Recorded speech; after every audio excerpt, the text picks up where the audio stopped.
Jerry Kill and the Gophers on the rise in the Big Ten, or was 2013 an aberration? Mark Rogers TV, as we continue our series running through every Power 5 conference schedule in college football. We're done with the Big Ten Eastern Division, now on to the new Western Division, and we just plucked Minnesota out of the air. They went 8-5 last season, could have been 9-4, but they blew a late lead against Syracuse in the bowl game down in Texas. Okay, Minnesota's got a date with TCU, so great job, Minnesota, in scheduling a Power 5 conference team that's usually really good, but TCU down last season at 4-8. They have their offensive struggles to overcome, but should bring one of the top defenses, maybe in the nation, maybe like a top 15 defense that Minnesota will have to face in Texas, in Fort Worth against TCU. That's in week 3. So we assume the Gophers can make it through the first 2 weeks of the season unscathed against Eastern Illinois and Middle Tennessee State. They're going to have to, because late season it gets mighty tough for the Gophers. So if you've heard our video posts here at Mark Rogers TV knocking out these schedules, the way it shapes up is those non-division games are extremely important in separating contenders and strength of schedule. So, of course, Minnesota plays everybody in the West just like all its division rivals. But who do they play in the Eastern Division?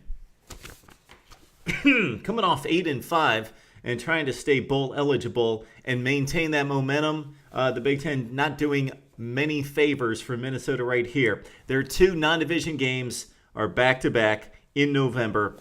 Ohio State and not back-to-back. They've got Michigan to open up the Big Ten season. Then they've got Ohio State in November. So it's Michigan, it's Ohio State. Know that the Wolverines were down last season at 7-6, but the talent discrepancy is pretty wide between Michigan and Minnesota.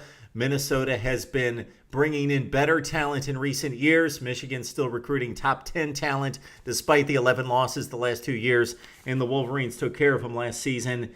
And that game was at Minnesota, 42-13. So despite the 8-4 regular season record, Minnesota had one of its clunkers against the Wolverines and will look for a better showing at Ann Arbor to open up Big Ten play. So back to the non-conference real quick. Eastern Illinois, Middle Tennessee State at TCU, and a decent game against San Jose State. They took on David Fales and company last season and took care of them rather easily in the second half.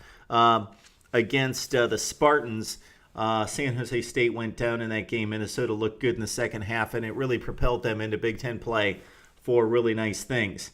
Okay, so Minnesota's got to go 3-1 against this non-conference slate, so they're going to have to win one of those 2 against TCU or San Jose State. I would expect it's the San Jose State Spartans that will go down. Minnesota's certainly got a fighting shot at TCU. They could win that game, but will be a slight underdog in that game. But then they get back into Big Ten play at Michigan. And then division rivals Northwestern, Purdue, Illinois.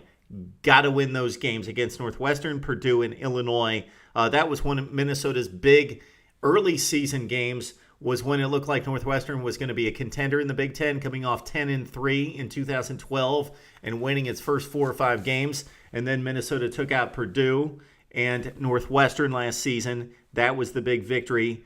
But down the stretch, it's going to be difficult. So for Minnesota, it's at Michigan, Northwestern, Purdue, at Illinois. So out of those 4, they've got to win 3 games out of those 4. Most notably, the Michigan game you would think would be the difficult one to steal on the road, because the closing stretch for the Gophers is just about as difficult as it can be in the Big Ten. Just about. Iowa, Ohio State at home, at Nebraska, at Wisconsin. Tough closing stretch for Jerry Kill's club here. Again, Iowa, Ohio State, Nebraska, Wisconsin, the last 2 on the road for the Gophers. So again, we would love to see these Power 5 conference teams schedule 2 Power 5 conference teams. They've got 4 non-conference games. Can't they schedule 2 against Power 5 teams? Eastern Illinois, Middle Tennessee State. Ditch one of those games and get in Kansas State, Oregon State, somebody decent. It doesn't have to be Oklahoma or Alabama, but somebody decent for Minnesota would be nice to see on the schedule. But again, a nice little game at TCU. So Minnesota, if they go by the chalk here, I think it goes 3-1 non-conference and 3-5 in the Big Ten because the closing stretch is brutal, and that's if they hold serve with Northwestern, Purdue, and Illinois in the middle there. All right, Minnesota fans, 8-4 last season, then the bowl loss. You came off a lot of rough seasons before that. You're trying to continue that momentum. You got Ohio State and Michigan in the other division. Talk to us about your schedule. Talk to us about your team right here on Mark Rogers TV.